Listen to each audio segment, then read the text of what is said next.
thing. Oh yeah, for sure. Well, we'll ask more in depth, but I think we'll This just will kind of be roll like, along. You can also download his album on Amazon. It's called American Apathy. Make it real fucking loud in here for Justin Golak! Sam's always a good hype woman, I think. I agree. She's a really good host. Thank you guys. I had her on my show like the Friday after this show, and I had her go first because I just feel like she's like good. my dad. She's good at going first, which is what hosting for is. me to ever be successful. You know what I mean? Dude, this is a weird concept. You're going into the is this the torture genius thing, or is this the Michael Jordan pettiness principle? I think that's the secret. I just really, it really started. I watched that Jake the Snake documentary. Oh, I haven't seen that one. And he just had like a shitty dad, and then I just kind of started thinking about like, all these guys I like had shitty dads, and it's just more like I feel like there's some. It's I guess this general principle of like how much support is too much and how much abuse is too much, but it's always the thing of like I feel like neither. It's like I think it's just a general principle in my thought process of like nothing's good. Like you need to mix things, So it's the idea that like our parents were just abused relentlessly and they are psychos and we're coddled incessantly and we're tissue paper. Like there's got to be some balance. Like I think your parents should give you something to push against, but also make you feel loved. I just want to take some time out to let you know I'm very proud of you.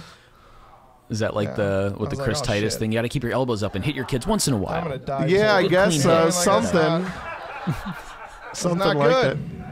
Give me something to throw in your fucking face. You know what I mean? Like, I want to prove something to you. He's like, nah, you're fine just the way you are. I'm like, I'm not. Make me try harder. Joe Jackson gets a lot of shit, but you know what I mean? Like, I mean, it's it's grass is greener. I understand that. You know what I mean? Like I don't need medical grade. I don't know the Jackson 5. That's a rough one. Sam they're not all doing as good as Michael did. They're all doing okay. I don't know. This joke was actually like I had probably only told this joke like 3 times before this show. I might one day. I wasn't sure like if I was going to put it in this set, because I was like I don't know if it's like ready for like I'd done it like 2 mics and then kind of like I snuck it in a set at one show, like a small showcase, and I was like, I just want you to know. I was like, I don't know, should I put this in the set? And I was like, should I like lead it off? Yeah. But like basically like it had been going good enough. Try it out.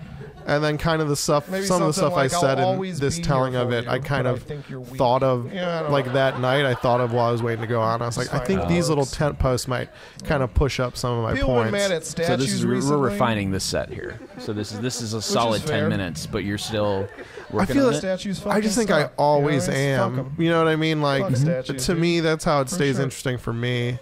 Like I just feel it's like a constant constant kind of like tore down a statue. Yeah, I don't feel like war general. I don't know. That's why like I have like 3 albums out, and no one knows who I am. So people are like, "Why do you keep doing hours?" Like everyone's either like I don't know, waiting for Comedy Central to call or whatever they're doing with their hours. But I'm just like, well, how else do you? You gotta just stop it at some point. Like I feel because there's never any point where I'm like, okay, this is the hour, and I'll do this for 28 years or however long until Netflix calls. I'm like, no, I feel like it's a good hour. It works together. It makes sense. I'm proud of it, but tired of it in equal parts. Let's just put it down. I don't care if 5 people listen to it. I want to start writing the other one. So you just played with it enough, and you're like, you're retiring it. Yeah, basically, and it is kind of like a living piece until you do that. So sometimes people are surprised. I'm like, people be like, oh, that joke was great. I'm like, oh, yeah, it's new. I've only told it. It was like the first time I told it. It was like the 3rd time I told it. And they're like, really? It's crazy you'd like put that in a set. And it's like, well, when? You gotta put it in sometime. Like you can't just do 10 minutes of 8-year-old jokes. In fact, I think that would be worse in some ways too. Yeah, well, it would get dated. Shot him in the head before he was really imagine able to jokes. muck up There are his plenty of legacy. jokes that flew with audiences before the Me Too movement. And like, they would be misogynistic, but they would be like, "Oh, some audience would get around it," and then right after, it's like, "Oh, nope." Because you never had to see him play a Super Bowl you just get a flat nope. right? Like that would have ruined it. Just some cold. This is February probably Sunday, this statue joke I've been doing for. This is probably like the longest joke in my current set. Not just this set, but just my current hour or whatever you want to say that I do, or chunks of that hour, like on a show like this. Like, it's probably my oldest joke. Really? Yeah. Fuck this guy, dude. Fuck him. Thanks, man. I think that's probably why it's the most structured. So I'll kind of put it in the middle. I think of it as like an I-beam joke. Like it can really support a set. So that's why I kind of like have the confidence. I'm like, I'll do this dad joke first. Yeah. If for some reason it falls a little flat, like this is like an I-beam. This will hold it up. And then that's why the joke I do next, if I remember correctly, is a little... It's also a joke that I feel comfortable about, like I've been doing a while, but it's a little iffy content-wise. And then I was like, and then I'll just close strong and go home. We can keep statues going first. You know, we gotta get rid of all the statues that are already here, this, right? We're starting fresh on statues. So you've been telling this for a long time, but this was a big controversy. What, like last year? Right. That's why it's like. That's why like I'm honestly like it's whenever someone asks me like if they can like if someone's like, can I record your thing or can I put your thing out like this? I always put this joke in there because I'm like, if the next time I'm ready to record an hour, this is not working as well, I just want it down somewhere. You know what I mean? Because I'm always like, whenever I do the setup for this joke, I'm always listening to the crowd reaction and being like, do people still care about this? Oh yeah. And I think as long as you keep it kind of general, I think people know what you're talking about it, and I think it has more evergreen legs than you would think. Yeah, because even though the Confederate statue thing isn't like the top news story, I think people just.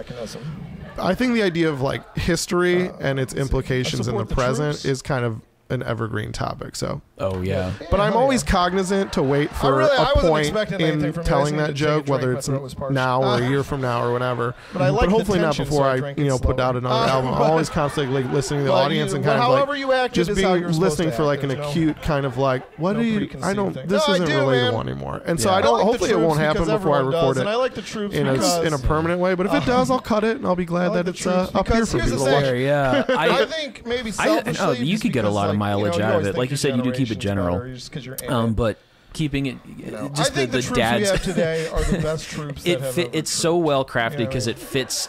Everything ties into each other tightly. So I'm like, okay, that's your oldest joke. That makes sense. Yeah. But I was surprised just because it's been fairly topical lately. Yeah. Do that. And I think, I mean, just the way the current administration's running and how things will probably run for the next 10 years, this joke will be fine for a while. I hope so. I don't doubt it. Everyone needs help. Troops nowadays, they do everything troops have done for years. Yeah, I don't know why this line where the troops are trooping. I was laughing, and I'm like, why am I laughing? It's just silly. To be honest, like when I do like my general approach to like writing jokes is like if I do a joke at an open mic, you know, you get like four minutes on stage. Sometimes one joke will take up that whole 4 minutes if it's new. And it's all about literally just like, which I think is nice, throwing out everything I think could possibly be funny or interesting, and then just seeing what works and then paring down, you know. So you're just tagging. So you're just throwing like, so here's a much concept, tagging, and like tag. here's like a thing related to that, and blah blah blah, like, and just seeing how it works, and trooping as a verb comes out, and, you know, got laughs like two or three kind of tests, you know, 2 or 3 times in a row trying this joke out for the first time. And it was the same way. I thought it was kind of silly, but it always works. So I'm like, well, that made the cut, you know, that made the team. Like it was like a real underdog story. Yeah, but yeah, I think that's why like. You're kind of thinking, I take on a lot of serious subjects, and if I can find anything just silly in it, it's always a gift, and so I'll always use that trooping line because I'm like, that is such a silly gift and such a kind of just dark premise, you know? Yeah. Well, I think it works because of your affect when you say it. It's just very nonchalant. Like it's just a thing, and you assume, and your brain goes, "Wait a minute." I think it's also like, if I could throw any deepness to it, I think it's the idea of like how much do we really know about any serious subject? Meaning, like, we all say we support the troops or something, but what do we think they do? You know what I mean? And I guess like they troop around, and that's important. Like we don't know. Like I think it kind of just shines a mirror in everyone's face. Like, you know, whatever your argument for or against the military is, or you know, protests against the military or whatever.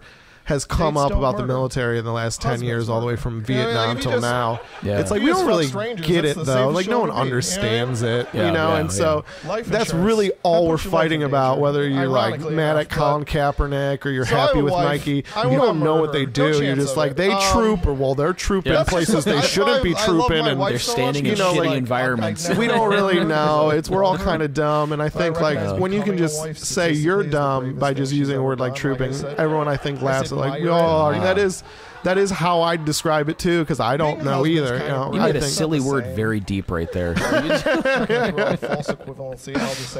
then talking about serious subjects. This is great. But as a husband, I am worried. If my wife ever gets lost, I have to go to jail for the rest of my life. God, even if she shows up 2 days later, they'll be like, we're it's not a weird inversion too. Of just, I mean, I get. You're making a joke about domestic violence, and like statistically, spouses murder. Broken, but we're in the golden age of television. That's right, but it's still like. To me, it was weird when you're like, oh, but I go to jail. I'm like, how are you the victim here? God damn. It's crazy. It happens at like all levels. It's fine. I'm married now. Well, other thing, I don't remember exactly how I worded it in this telling, but you know, like, I think because I was just trying to like close on it, so I was just trying to get through it. Not like rushed, but I think I do. Like that always. Again, it's just about your kind of tone, and I always do a tone of how like, women gotta worry about getting murdered. That's your thing. But men have to worry about like implications, and then I kind of like do a thing of like I didn't say it was equal. I just said we have stuff to worry about as well, you know. And I think that gets like a laugh of like whatever delivery. And I think even without like that, maybe spelling it out, I think people kind of get the. You know, most people that don't find jokes funny for like moral reasons like don't get it, and I think it's like kind of a subtle thing. I think even without explaining it outright, I think people get the subtlety that like like every side has two issues, just sometimes the other issue isn't as serious. So at the same time, like, even though you could falsely get accused just because you're a husband, that's clearly not as prevalent or as serious of an issue. So it's just, I think people get that that's why it's funny. You know what I mean? So, well, also the silliness of just like you did nothing wrong in this scenario. It's like, no, don't say that you that you fell down. The end part. Yeah, I mean, I like that. It's funny because it's like it shows. I think like again, like not to get too deep because I think it's just kind of viscerally funny. Like people get what's happening, but and that's the thing. It's not about setting inequality. Like men have it worse. Like it's not some big MRA push at the least, but it is this idea of as a man, I think as a man you can.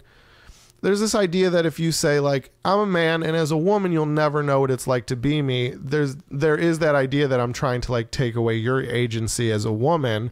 And to me it's more saying that like no, it makes me believe what women say more, because as a man I know there's things you'll never get about me. So as a woman, when you say there's things you'll never get about me, I go totally, I can see that because I feel that. And I would agree that when that happens to you, it's more severe. So it's like, I feel like you can still be compassionate towards women's experiences by setting up some sort of like equal understanding. Whereas people think it's the opposite. People are like, oh, you're saying you can't understand women? Like, so you're saying you have it the same? You know, I'm like, I'm not saying that. And so anyways, I think like that joke's kind of saying like, look how kind of obtuse my girlfriend is to the male experience, that she thinks she can walk into work with a black eye and say she slipped and fell and that everyone won't think I'm a fucking monster. And so like, I think it's just, again, it's still in the end, it's just like a joke too. So I think again, that always needs to be like mentioned, but if it has any connotation, I think it's saying like, you know, we really don't know each other. So we really should listen to each other and kind of like, always ask more and always kind of, you know, just minimize damage. But yeah, that's why like I don't have a problem with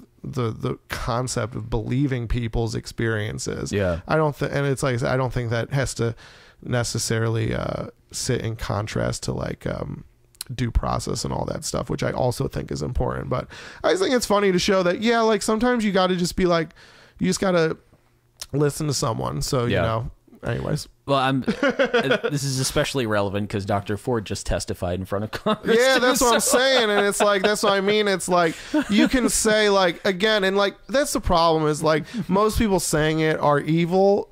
You know, like saying like, well, we need more evidence, blah blah blah. Like most people saying that are evil, so you like don't want to take their side. But it's like I agree, like evidence is good, due process is good. Like I think it is important to like push back if you see those things. Because I'm not saying those things are never threatened by movements like this, but I think it's really overemphasized that that's the issue. And so like that's my point is like you'll just really never know what it's like to be a woman at a high-end preparatory school with these kind of men, and that's what I mean. Like, so, and then you know, see, it's just like, yeah, I'll listen, and that's my point. Is like, because you'll never know. Yeah. So, and that's the thing. It's like, so that's my point. Like, you know what I mean? Like, if you were one of those guys, you could be like, well, you don't know as a man in that prep, you don't know the pressure, and you don't know the ideas that and it's like, okay, yeah, but like, instead of using it as an excuse. Like you're allowed to bring it up. Everyone's story is important in a way. You're allowed, but wouldn't that then make you realize that? Oh yeah, and you know what? As a consequence, I probably don't know what her experience was like. So if she says like it was dog shit, maybe I should like listen and appreciate that maybe it was awful, and maybe this experience was meaningful to her, and maybe it should disqualify me for a federal judgeship. Even though I'll still be a federal judge, and I could still get any job at any law firm if for some reason I decided to retire from the public sphere. So also my life isn't ruined. I just don't get to like overturn abortion, which I'm sure is a big bummer for me, but like still pretty solid life in general. But well, also this isn't funny anymore. I'm sorry. I'm laughing. Well, that's why I was really excited to do this, to go over the set, and we'll do that in a sec, because there was a lot of tightrope in there that I saw, and there's actually terms I wrote down. I normally don't do this in my notes, but I actually put a lot of these the words you used in quotations because I'm like, I want to talk about that word for sure. But yeah, we'll get into that in a sec.